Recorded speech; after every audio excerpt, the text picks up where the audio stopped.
Assalamualaikum warahmatullahi wabarakatuh.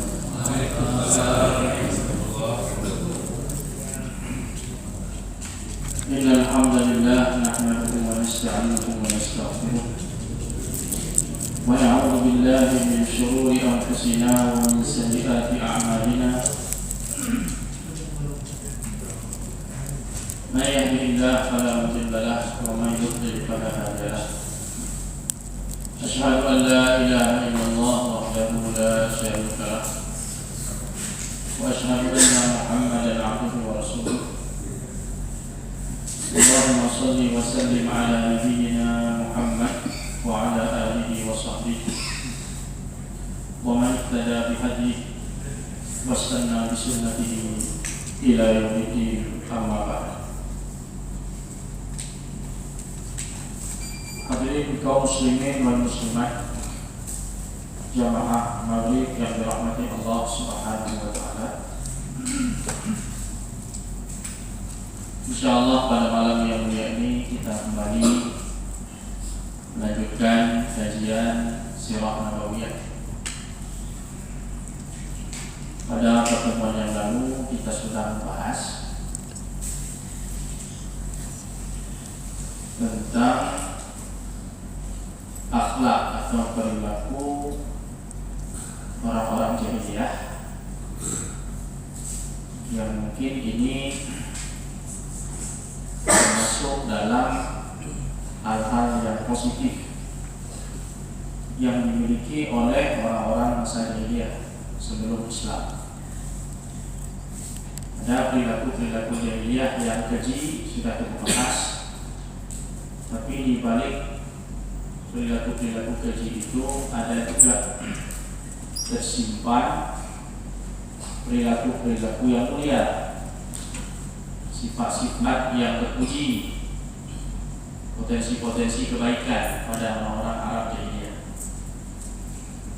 Sehingga dengan potensi kebaikan itu, pada saat Islam datang dan mereka menjadi seorang muslim, potensi itu menjadi bekal, menjadi modal untuk mereka berjuang menyebarkan Islam. Jadi Allah Subhanahu wa taala menurunkan Islam ke negeri Arab itu ada hikmahnya. Mungkin kalau Islam turun ke bangsa Melayu susah tersebar ke berbagai dunia, karena ada sifat-sifat orang kita Melayu ini yang mungkin tidak sekuat semangat ataupun potensi yang ada pada orang Arab. Di semuanya itu ada hikmah. Kenapa Quran turun dalam bahasa Arab? Ada hikmahnya. Apa tidak perlu dalam bahasa lain? Ya Allah Subhanahu wa taala Maha Hakim, Maha Bijaksana, kemana Islam itu ditujukan, sehingga dengan hikmah Allah tadi Islam bisa tersebar ke seluruh dunia. Memang jahiliyah ini keji sekali, memang banyak hal-hal yang keji, tapi ada potensi-potensi kebaikan pada mereka, dan Allah Maha tahu kebaikan-kebaikan itu bisa berguna pada saat mereka mendapat sentuhan-sentuhan Islam. Pertemuan yang lalu kita sudah bahas apa salah satu perilaku jahiliyah yang terpuji, kedermawanan, al-karam. Dan kita sudah paparkan beberapa kisah-kisah tentang itu, sehingga Islam datang itu dengan membawa ajaran kedermawanan, baik Quran maupun hadis. Ya, hadis Nabi Sallallahu Alaihi Wasallam memuji orang-orang yang dermawan, orang-orang yang suka berinfak di jalan Allah, dan mencela sifat-sifat kikir, pelit dan sebagainya. Insyaallah pada hari malam ini kita lanjutkan beberapa sifat yang lain yang ada pada masyarakat jahiliyah, yang kemudian diteruskan pada masa Islam. Salah satunya adalah al-wafa bil ahdi. Al-wafa bil ahdi ini maksudnya komitmen dengan janji. Kalau sudah berjanji itu berarti dia akan memegang teguh janji itu, amanah. Kalau dia dititipkan satu amanah, dia akan pegang amanah. bagi mereka janji adalah tetap yang harus dibayar. Prinsip orang Arab pun masa jahiliyah, dan mereka akan mengorbankan apa saja untuk menjaga amanah, untuk menjaga janji, meskipun harus mengorbankan anaknya sendiri atau harta bendanya. Sebagai contoh kisah Samau'al ibni Adiyah. Samau'al ibni Adiyah ini disebutkan orang hidup zaman jahiliyah. Jadi Samau'al ini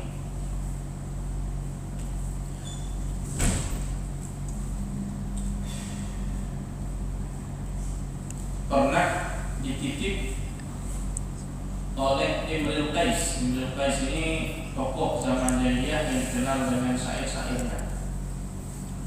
Imrul Qais pernah menitipkan beberapa baju besi kepada Samau'al. Rupanya ada orang lain namanya Al-Haris ibni Abi Syammar Al-Ghassani ingin mengambil baju besi milik Imrul Qais yang ada di tangan atau di rumah Samau'al. Tapi Samau'al tidak mau memberinya karena dia diamanahkan dan pegang amanah. Ini amanah barang dititipkan oleh Imrul Qais. Dia bertahan untuk tidak menyerahkan kepada Al-Haris bin Abi Syammar. Mungkin ada masalah, Haris dengan Imrul Qais ada masalah, sehingga dia mau mengambil baju besinya. Tapi karena sudah diamanahkan kepada Samau'al bersikeras tidak memberikan, sehingga dia bertahan di benteng tempat duduknya itu ada benteng di sebuah tempat yang bernama Taimah. Dia bertahan di situ. Haris bin Abi Syammar ini punya pasukan, punya pendukung ya. Dia Samau'al ini bertahan di benteng. Rupanya, ibu sekalian, salah seorang dari anak Samau'al ini sedang berada di luar rumah, di luar benteng. Akhirnya Haris yang ingin mengambil baju besi tadi menangkap anak Samau'al. Tangkap anak itu, kemudian Haris mengatakan kalau tidak baju-baju besi itu tidak diserahkan, maka anaknya akan saya bunuh. Ini anaknya sebagai jaminannya, sebagai taruhan. Kalau baju besi itu tidak diserahkan, anaknya akan saya bunuh, kata Haris. Maka Samau'al tidak memberikan baju besi. Bunuh-bunuhlah. Yang penting amanah di tangan saya tidak akan lepas sampai pemiliknya datang. Anak saya janji untuk menjaga baju besi. Taruhannya Pak anak saya.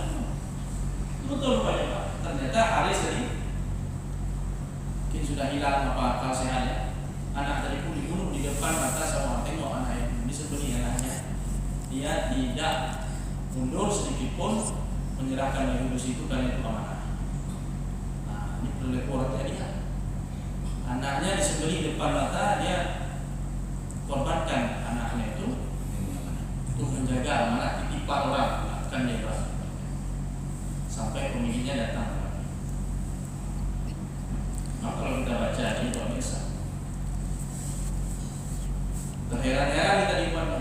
Ini orang jahiliyah, tidak ada agama tapi itu hal yang seperti ini mereka bertahan. Jadi hal-hal yang seperti ini, sikap-sikap yang seperti ini dikenang sepanjang zaman, sepanjang sejarah.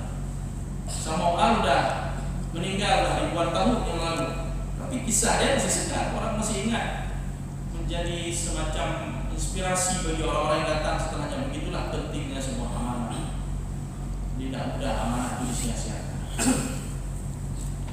Titipan orang, janji, jangan mudah-mudah kita berjanji dan mengingkari janji. Dia ingin mengajarkan kepada semua orang yang hidup di muka bumi, walaupun mereka hidup zaman jahiliyah, tapi ada nilai-nilai yang mereka pertahankan. Ini di antara contoh. Kemudian Bapak Ibu sekalian, ada lagi namanya Hanif bin Mas'ud Asy-Syaibani. Hanif bin Mas'ud Asy-Syaibani Asy-Syaibani sudah pernah kita singgung itu kisahnya dulu terkait dengan Nu'man bin Munzir, salah satu raja yang ditunjuk oleh Kisra. Adalah Kisra ini penguasa Persia. Dari kalangan orang Arab ditunjuk seorang raja namanya Nu'man bin Munzir. Ketika raja berganti, di raja atau Kisra Persia yang baru ini tidak suka kepada Nu'man bin Munzir karena ada hasutan, fitnah dari orang-orang lain dari pihak lain supaya Nu'man dijatuhkan dan dipenjarakan. Rupanya Nu'man bin Munzir ini, ya raja yang ini dijatuhkan oleh Kisra, karena Kisra ini besar lagi. Kita sudah sampaikan waktu itu. Kisra raja Persia itu punya raja-raja kecil yang di bawah kekuasaannya, salah satunya Nu'man. Karena Nu'man ini mau ditangkap oleh Kisra tadi, Nu'man melarikan diri dan dia singgah di rumah Hani bin Mas'ud. Nah, Hani bin Mas'ud yang sedang kita ceritakan, dia adalah tokoh dari kabilah Al-Syaibah. Nu'man bin Munzir menitipkan keluarganya di situ, istri, anaknya dititipkan karena dia mau melarikan diri supaya anak dan keluarganya selamat, dititip kepada Hani bin Mas'ud. Dan sekaligus dia titipkan harta kekayaan dia, keluarganya dititipkan. Nah, karena khawatir keluarganya dibantai, hartanya ditinggalkan untuk keluarganya. Setelah itu Nu'man bin Munzir pergi menghadap Kisra. Artinya kalau memang saya mau dibunuh, bunuh saja, saya akan bunuh keluarganya. Keluarganya diselamatkan, hartanya diselamatkan, dia menghadap ke Kisra. Akhirnya dia dipenjarakan oleh Kisra sampai meninggal dunia. Nu'man bin. Tapi keluarga dan hartanya sudah bersama Hani bin Mas'ud, tokoh dari Al-Syaibah. Setelah Nu'man bin Munzir meninggal dunia, digantilah oleh Iyas bin Qabisah. Ini orang kepercayaan Kisra. Akhirnya Iyas bin Qabisah mengerahkan pasukan untuk datang kepada Hani bin Mas'ud, orang yang dititipkan harta tadi oleh Nu'man. Iyas bin Qabisah meminta supaya apa saja yang sudah dititip di rumah atau di tempat Hani ini diserahkan kepadanya. Kalau keluarga mungkin mau dijadikan budak, kalau harta mungkin mau dikuasai dimiliki. Tapi Hani bin Mas'ud tidak menyerahkan karena dia pegang janji. Walaupun orang yang dia janjikan itu sudah meninggal, Nu'man bin Munzir sudah meninggal. Kalau seandainya Hani bin Mas'ud ini memikirkan keselamatan dirinya, ya serahkan dia. Karena yang datang ini pasukan Iyas bin Qabisah di bawah kekuasaan Kisra. Tapi dia tidak terikat karena dia pegang janji. Sampai Bapak Ibu sekalian, sampai terjadi perang. Raja, kalau nggak diserahkan kami perangi. Kata Hani bin Mas'ud, oke, perang kita. Dia pun bukan satu orang, ini ketua kabilah. Kabilah itu banyak anggotanya siap. Apa kata ketua siap. Dulu kakek kami namanya Hani bin Mas'ud begini. Salah satu sifatnya dia itu membanggakan nenek moyang keturunan. Saya keturunan ini. Jadi ada juga sifat-sifatnya dia yang nggak bisa ditiru. Subur kehebatan kakek nenek moyang. Ya terserahlah. Apakah yang jelas motifnya ini bukan karena lillahi ta'ala. Banyaknya mereka melakukan kedermawanan dan sebagainya ini karena ini dipuji dan sebagainya. Nah, setidaknya mereka sudah menampilkan sesuatu yang baik dalam hal ini. Dan banyak lagi kisah-kisah yang lain Bapak Ibu sekalian yang mencerminkan bagaimana orang Arab itu memang betul-betul teguh dengan janjinya. Tapi orang Arab sekarang sudah pada usaha enggak. Tidak terpengaruh dengan budaya-budaya lain. Arab dulu, Arab jahiliyah yang mungkin belum terpengaruh oleh polusi peradaban dari dunia-dunia lain. Kita masih hidup dengan dengan kemurnian tradisi Arab itu salah satu hal yang mereka pegang janji. Kemudian Bapak Ibu sekalian yang dirahmati Allah, poin ketiga ada lagi namanya izzatun nafsi wal hibah an qabulil khasbi wa dhaif. Jadi orang Arab itu ada menjaga kehormatan kemuliaan dirinya. Dan orang Arab itu tidak mau terhina. Segala sesuatu yang membuat dia terhina dia akan tolak, walaupun harus perang. Jadi betul-betul dia jaga apa namanya itu ya marwahnya itu dia jaga. Dia jaga marwahnya, kehormatan dirinya itu. Dia tidak menerima yang namanya penghinaan. Jadi dia berani dia melakukan apa saja demi menjaga kehormatan diri dia dan kehormatan keluarganya, kehormatan kaumnya. Begitu kaumnya dihina, dia langsung ada semacam ghirah, kecemburuan. Walaupun dia seorang yang miskin umpamanya, tapi dia tidak akan memposisikan dirinya sebagai orang yang hina. Ini prinsip orang Arab itu ada izzatun nafsi, izzah. Dia pertahankan. Jadi ada satu kisah yang terjadi antara Amr bin Hindin dengan Amr bin Kalthum. Ini dua-dua ini adalah tokoh bangsa Arab dari kabilah yang berbeda. Amr bin Hindin ini raja. Sedangkan Amr bin Kalthum yang satu lagi juga bukan raja, tapi dia pembesar kaum. Kisah itu berawal dari ibu kedua orang ini, ibu Amr bin Hindin dengan ibunya Amr bin Kalthum. Namanya Laila bintu Al-Mu'allad. Katakan dalam kisah dia. Suatu hari ibunya Amr bin Hindin, Amr bin Hindin raja. Si ibu tadi mengundang perempuan, tokoh wanita, kaisan siapa yang menjadi dia. Jadi ibunya Amr bin Hindin bilang, saya adalah wanita yang paling terhormat di alam. Jadi semua wanita yang ada di alam ini, saya adalah wanita yang paling mulia dan paling terhormat. Kata ibunya Amr bin Hindin. Banyak di antara perempuan-perempuan ini ada namanya Laila bintu Mu'allad, ibunya Amr bin Kalthum. Laila bintu Mu'allad tidak terima. Dia bilang, kenapa kamu yang paling mulia di alam ini?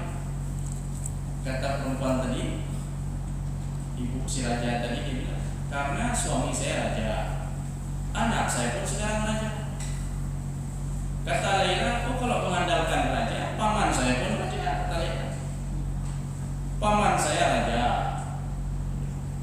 ayah saya pemuka kaum, pemimpin bangsa, anak saya orang yang paling jago berkuda. Disebutkan kebaikan anaknya, pamannya, ayahnya. Gak mau kalah dia.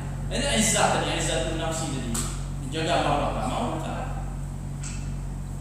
Mungkin kalau yang perempuan pertama tadi merendahkan diri, mungkin dia tidak sampai berkata itu. Tapi dia tengok tadi ibu tadi terlalu sombong. Ibaratnya kesombongan dibalas yang kesombongan. Jadi Laila bintu Mu'allad terima. Paman saya raja, suami saya pemimpin, ayah saya pemimpin, anak saya pemimpin, apa kurang saya? Kata Laila bintu Mu'allad.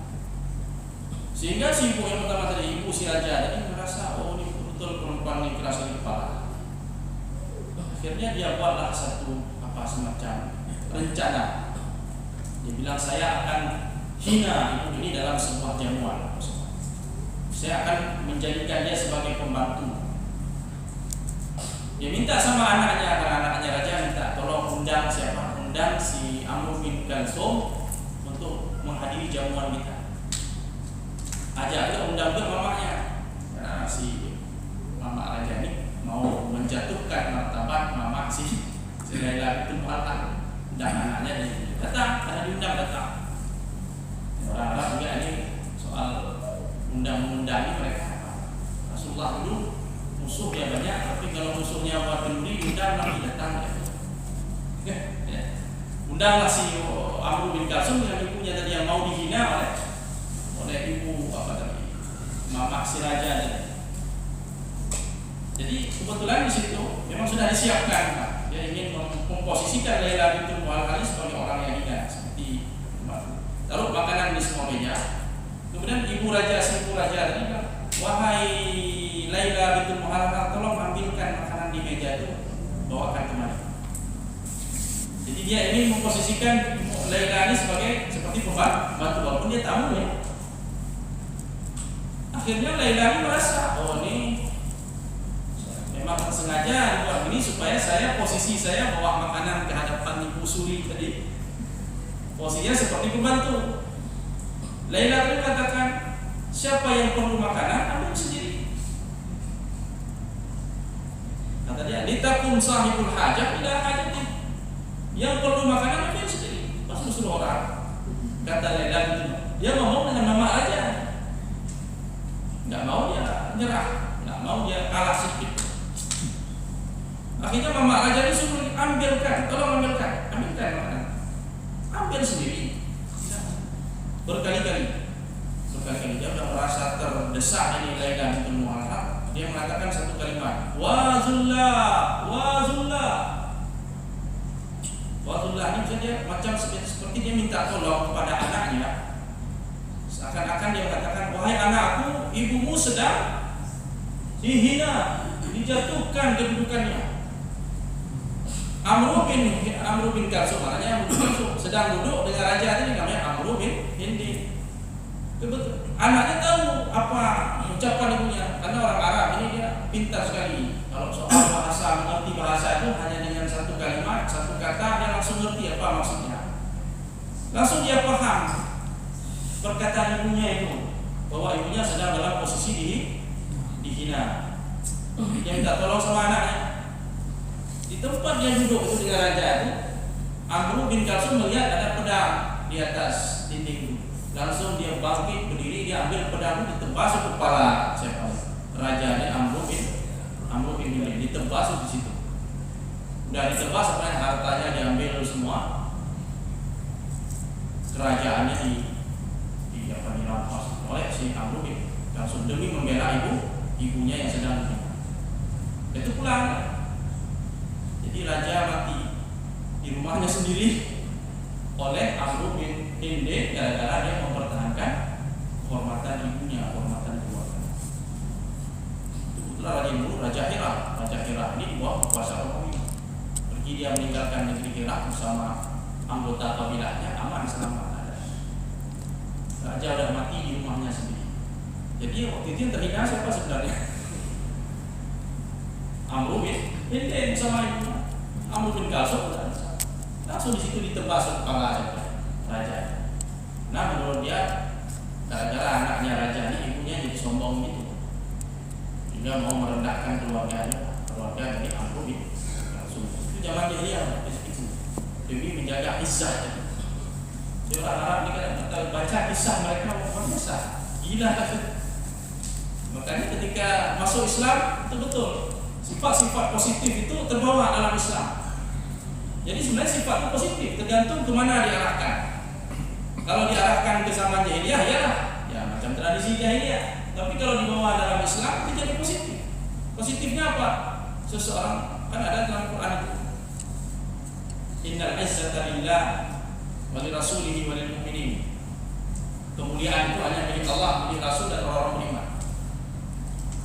Jadi orang beriman itu prinsipnya dia harus punya harga diri, harus bangga sebagai muslim. Tidak boleh lemah di hadapan orang-orang non-muslim. Itu prinsip dalam agama kita. Tidak boleh kita menjadi terhina di hadapan orang-orang kafir. Kita disuruh punya harga diri. Itu kalau izzah tadi dibawa dalam Islam. Makanya dulu ketika orang-orang datang menghadap Raja Romawi, Kisra, Persia, itu kan kalau jumpa sama raja kan menunduk. Macam orang-orang di keraton itu menunduk gitu kan, mau ketemu dengan apa? Raja atau sultan. Jadi ada seorang sahabat ketika menghadap raja, tidak dulu dia datang ini. Tidak ada yang menyembah-nyembah, datang dengan tubuh yang dengan tubuh kekar, ya, dengan membusungkan dada. Kenapa dia berhadapan dengan orang? Ketika disebutkan, kamu nunduk, ini raja yang akan kamu hadapi. Dia bilang apa? Sesungguhnya Islam datang memuliakan manusia. Islam datang untuk memuliakan manusia, mengeluarkan manusia dari penyembahan kepada makhluk pada penyembahan kepada Allah SWT. Jadi nggak ada asal. Jadi sahabat itu biasanya bertemu dengan raja. Sampai ada satu sahabat dikisahkan dia dipaksa untuk menunduk. Jadi dibuat semacam palang itu supaya kalau orang muslim yang datang itu terpaksa nunduk. Karena disuruh nunduk itu nggak mau dibuat apa supaya terduduk sendiri. Si sahabat tadi punya cara, akhirnya dia jalannya dari belakang. Nunduknya jadi pantatnya kan ke arah kerajaan. Nggak mau deh. Izzah harga diri. Itu izzahnya versi Islam ya. Mau dia. Oke, kalau ini izzahnya versi jahiliyah. Tapi ketika dibawa ke dalam Islam, diarahkan dengan nilai-nilai Islam, izzahnya jadi bagus. Jadi nggak orang kafir izzah asyidda 'alal kuffar rahama bainahum. Ya. Jadi dengan orang kafir itu nampakkan. Tapi dengan orang Islam rahama, berkasih sayang. Lalu orang Islam. Kadang-kadang orang kita ada terbalik. Sama orang kafir tawadhu. Pergi jumpa Paulus, cium tangan cium tangan. Ada dua orang makhluk-makhluk yang cium tangan Paulus. Sama orang Islam, musuh dada, sombong. Sama orang kafir dah. Baik. Ini bukan ajaran Islam. Itu tidak ada izzah. Asyidda 'alal kuffar sama dengan orang kafir tegas. Dengan orang Islam sama berkasih sayang. Kaum muslimin yang dirahmati Allah Subhanahu. Yang keempat, di antara sifat perilaku jahiliyah yang bagus dan kalau dibawa dalam Islam itu menjadi luar biasa adalah al-mudhi fil azaim. Maksudnya orang Arab itu punya tekad untuk sesuatu cita-cita yang besar, tekad untuk meraih idealisme, cita-cita besar. Jadi orang Arab itu kalau sudah punya target sesuatu dia nggak akan berhenti sebelum target itu tercapai. Dan orang Arab itu dia orang dulu, tapi kalau sekarang saya nggak yakin lagi orang Arab sekarang. Padahal banyak perubahan masuk budaya-budaya Arab. Yang Arab dulu dia untuk sesuatu yang mulia, sesuatu cita-cita besar dia tidak akan berhenti sebelum mencapai. Seorang penyair terkenal namanya Mutanabi dia mengatakan, wa idza ghamarta fi syarafin marumin fala taqna bima dunan nujum. Kalau kamu berjuang menggapai satu cita-cita besar, maka jangan pernah berhenti sebelum menggapai bintang. Jadi jangan berhenti. Kalau sampai ke bulan nggak cukup, sampai ke bintang sana. Kalau ada satu cita-cita yang ingin diperjuangkan, jangan berhenti sampai tercapai walaupun harus menggapai bintang. Kata Nabi. Fa inna ta'mal mauti fi amrin haqirin ka ta'mil mauti fi amrin 'azim. Karena apa? Rasa kematian untuk memperjuangkan sesuatu yang rendah sama dengan rasa kematian untuk memperjuangkan sesuatu yang besar. Rasa matinya sama, Pak. Kita mati gara-gara berjuang ingin mendapatkan kendaraan bagus. Ada satu lagi mati karena memperjuangkan agama. Kira-kira matinya, rasa mati sama atau enggak? Sama. Mati meninggal di atas kasur dengan mati ditembak di medan perang, sama enggak? Sama. Rasa mati itu enggak beda. Cuma nampak kita saja yang hidup ini seolah-olah mati ditabrak mobil itu ngeri gitu ya. Mati kena bom itu rasanya lebih sakit daripada mati di atas ranjang. Padahal rasa mati sama. Walaupun cara mati beda-beda rasanya sama. Oke, kata Nabi, kalau mau berjuang yang untuk yang besar, jangan yang kecil-kecil. Ini berjuang apa? Berjuang untuk dapat rumah. Itu kecil sekali bagi orang. Berjuang untuk dapat kendaraan. Berjuang untuk bisa makan. Sepele. Ini jangan itu. Perjuangannya harus besar terus. Kalau berjuang apa? Berjuang mau memperjuangkan umat. Berjuang ingin mengislamkan orang yang belum Islam di daerah perbatasan yang taruhannya nyawa. Bisa mengislamkan orang Papua. taruhannya nyawa. Tidak apa-apa kata Muta Nabi, perjuangan itu yang besar itu. Kenapa? Karena rasa mati dibunuh sama tombak itu sama seperti rasa mati ketika kita berada di atas tempat itu. Oke, kalau mau berjuang yang tanggung, kata Muta Nabi. Jadi dia menggambarkan semangat orang Arab yang ingin berjuang meraih satu cita-cita besar. Dan ini menjadi satu kebanggaan. Makanya kenapa kita tengok itu orang-orang Arab yang sudah Islam pada generasi Rasulullah, sahabat dan para ulama-ulama itu, kita menemukan bagaimana semangat mereka dalam memperjuangkan satu cita-cita. Itu ada ulama-ulama kita itu mereka dalam berbagai hal, apakah dalam hal ibadah, menuntut ilmu dan sebagainya. Sifat ini mereka bawa. Ada di antara mereka itu yang salat subuh dengan wudhunya isya. Banyak para ulama diceritakan, Imam Az-Zahabi menceritakan ulama saking hebatnya mereka menghidupkan malam itu. Salat malam, hidupkan malam dengan belajar dan sebagainya. Mereka salat subuh dengan wudhunya salat isya. Kalau kita malam itu salat berapa kali kita pergi ke kamar mandi. Dia sembahyang isya dah wudhu tadi, dalam keadaan suci. Sampai salat subuh masih pakai wudhu isya. Jadi malam itu mana? Betul ya. Mungkin kalaupun tidur gini. Dulu kata itu salat. Bukan semalam 2 malam. Abu Hanifah diceritakan 50 tahun melakukan itu. Ada yang 20 tahun, ada yang 40 tahun, banyak bisa. Itu contoh. Itu tadi azimah tadi. Kemudian ada lagi contohnya dalam hal menuntut ilmu. Jadi sifat jadi dia terbawa dalam Islam. Ada seorang sahabat Abu Ayyub Al-Ansari, dia berangkat dari Madinah ke Mesir. Itu jaraknya ribuan mil. Di Madinah ke Mesir, kalau jalan darat itu jauh. Hanya gara-gara ingin mencari satu hadis. Dulu kan tidak ada kendaraan super canggih kan. Kayak unta. Berbulan-bulan pergi baru dari Madinah ke Mesir, baru sampai ke Mesir. Sampai sana apa? Ingin memastikan satu hadis Rasulullah. Karena di Mesir ada sahabat Nabi yang dulu pernah dengar hadis itu dari Nabi. Dia ingin memastikan hadis tersebut benar nggak kamu dengar Rasulullah. Hanya untuk memastikan itu, dia menempuh jarak ribuan mil. Jaraknya di Sabang sampai Merauke jaraknya naik unta. Hanya untuk satu hadis pastikan itu. Karena dia ingin mendapatkan langsung dari orang yang mendengar langsung dari Rasulullah. Orangnya tinggal 1 orang di sana. Tetap dia di sana.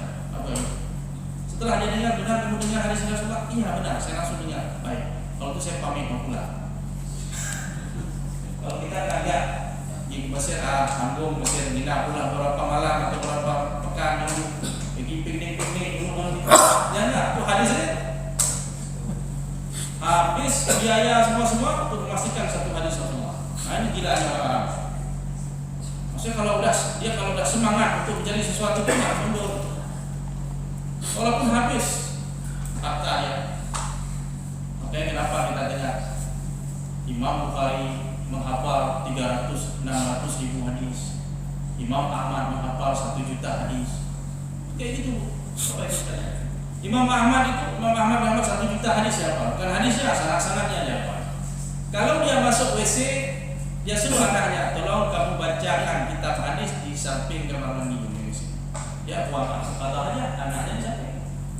Karena dalam Mesir kan nggak boleh baca itu, yang ada nama Allah. Ya anaknya suruh baca di samping sini, dia sambil atau aja ya. Dia dengar dalam Mesir, anaknya baca sambil. Kemudian misalnya gurunya Imam Bukhari Yahya bin Ma'in. Nah satu lagi bahasa itu saking hebatnya belajar. Sungguh-sungguh dia belajar. Apa tidak sempat ya menikmati hidup. Jadwal pengajian, jadwal belajarnya padat sekali. Suatu hari dia pergi makan ikan. Pergi ke pasar, lewat di pasar tengok ikan pingin dia belilah ikan.